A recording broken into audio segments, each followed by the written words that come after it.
नमस्ते। बात पते की में आपका स्वागत है। मैं हूं अखिलेश शर्मा। क्या उत्तर प्रदेश को लेकर बीजेपी नर्वस है? यह एक बड़ा सवाल है, लेकिन इससे भी बड़ा सवाल यह है कि क्या उत्तर प्रदेश को लेकर बीजेपी को नर्वस होना चाहिए? वो उत्तर प्रदेश जहां के 80 में से सहयोगियों के साथ बीजेपी के 60 से भी ज्यादा सांसद हैं। वो उत्तर प्रदेश जहां पर बीजेपी के 300 से भी ज्यादा विधायक हैं। वो उत्तर प्रदेश जहां से बीजेपी के प्रधानमंत्री, रक्षा मंत्री समेत 5 कैबिनेट मंत्री, इसके अलावा एमओएस, इंडिपेंडेंट चार्ज और अन्य एमओएस मिलाकर के 10 केंद्रीय मंत्री हैं। तो जिस राज्य में बीजेपी इतनी ताकतवर हो, इतनी मजबूत हो, इतने कद्दावर नेता वहां के हों, योगी आदित्यनाथ जैसा उनके पास एक चेहरा उत्तर प्रदेश में मुख्यमंत्री के तौर पर हो, दो उप मुख्यमंत्री हो जिनके जरिए बीजेपी ने जातीय संतुलन बिठा रखा है, इसके बावजूद भी क्या बीजेपी को उत्तर प्रदेश को लेकर नर्वस होना चाहिए? यह सवाल इसलिए उठ रहा है क्योंकि पिछले कुछ दिनों में दिल्ली में उत्तर प्रदेश को लेकर खासतौर से पार्टी के शीर्ष नेतृत्व में मंथन हुआ है। यह कहा गया है कि जो उत्तर प्रदेश में कोरोना को लेकर हालात बने, साथ ही पंचायत चुनाव में जिस तरह से बीजेपी को हार का मुंह देखना पड़ा, समाजवादी पार्टी सबसे ज्यादा सीटें जीतकर वहां पर विजेता के तौर पर उभरी, उसके बाद बीजेपी के लिए वहां पर खतरे की घंटी बज गई है। क्या इसीलिए बीजेपी को नर्वस होना चाहिए? यह सवाल इसीलिए उठ रहा है। आपको बताएं कि जिस तरह से उत्तर प्रदेश में हालात हैं आज, बीजेपी नेतृत्व को लगता है कि जमीन पर ज्यादा काम करने की जरूरत है। और हाल ही में जब कोरोना महामारी की दूसरी लहर का कहर आया सामने, तब सबसे ज्यादा दिक्कत, परेशानी और शिकायतें अगर बीजेपी आलाकमान के पास कहीं से पहुंची तो वो यूपी था।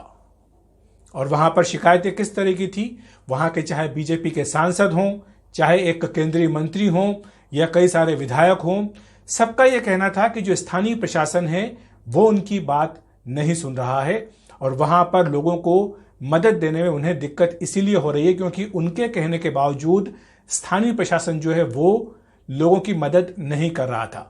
और जाहिर सी बात है कि इसका खामियाजा, इसकी नाराजगी, इसका गुस्सा स्थानीय प्रतिनिधि जो होते हैं, वो चाहे विधायक हों चाहे सांसद हों, उन्हें झेलना पड़ता है।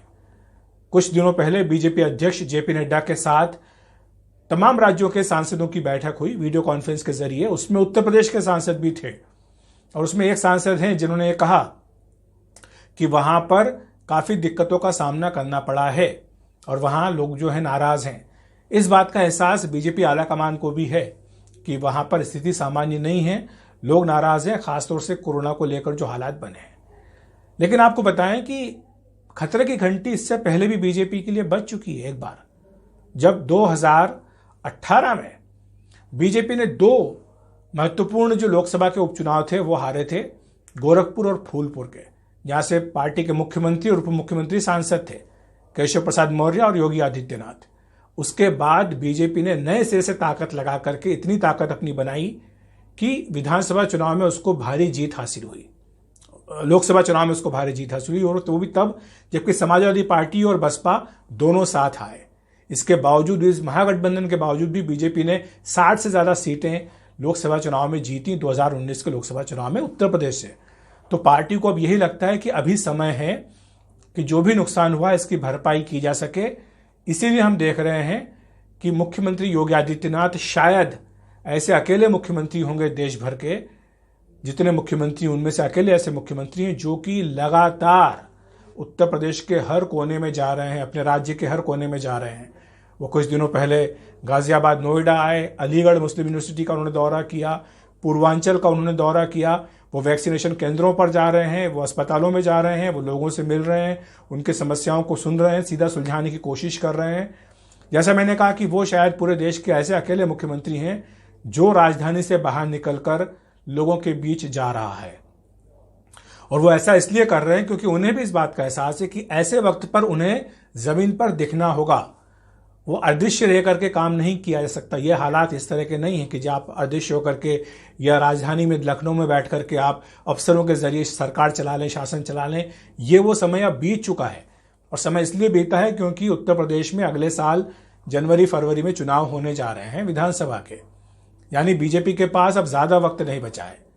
ये जो पंचायत चुनाव के नतीजे जिनका शुरुआत में मैंने जिक्र किया था, समाजवादी पार्टी को जहां सबसे ज्यादा सीटें मिली, समाजवादी पार्टी और राष्ट्रीय लोकदल का जो गठबंधन है वो काफी ताकत अपनी दिखा रहा है।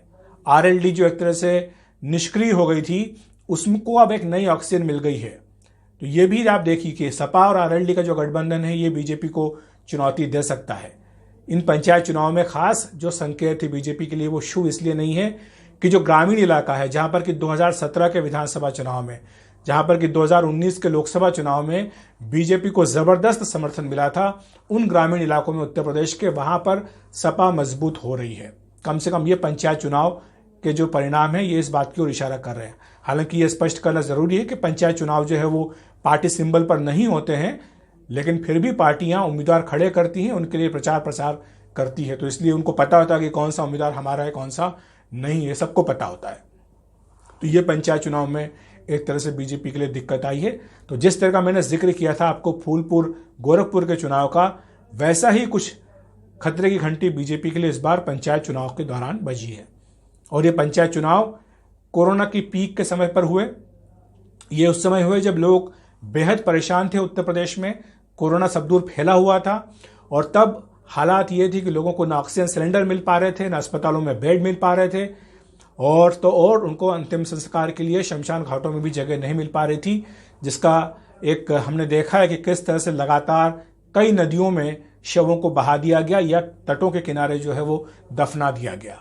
तो ये वो सारी परिस्थितियां हैं जिनका गुस्सा, जिनका एहसास बीजेपी के विधायकों को, सांसदों को है, और वो अपनी बात लगातार पहुंचा रहे हैं चिट्ठियों के जरिए, सार्वजनिक बयानों के जरिए। तो इसीलिए बीजेपी उत्तर प्रदेश को लेकर नर्वस है।